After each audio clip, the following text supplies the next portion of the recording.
இப்போ பஸ் எடுக்க வெயிட் பண்ணிகிட்ருக்கோம். வெயிட் பண்ணுங்க, வருதான்னு பார்க்கலாம். ஸோ காய்ஸ், நம்மளுக்கு வந்து பஸ்ஸில் கிடைக்கல, அதனால் நம்ம வந்து ட்ரெயினில் ஏற போகிறோம். ட்ரெயின் டிக்கெட் கிடச்சிருச்சு. ட்ரெயின் வருதான்னு பார்ப்போம். ஸோ காய்ஸ், வந்தால் நம்மளுக்கு ட்ரெயின் கிடச்சிருச்சு. நம்ம மெரினா பீச் பார்த்தீங்களா, நாங்கள் போனோடனே வீடியோ.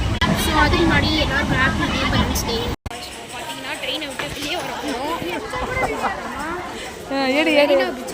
ஸோ நம்ம பார்த்தீங்கன்னா நடந்துட்டுருக்கோம். இங்கே ரொம்ப தூரம் நடக்கக்கூடாது, கூட்டமாக இருக்குது. இப்போ வந்து உள்ளே போக போகிறோம்.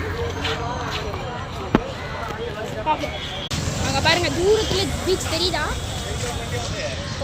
நடந்து வந்துட்டுருக்கோம். ஆமாம், நடந்து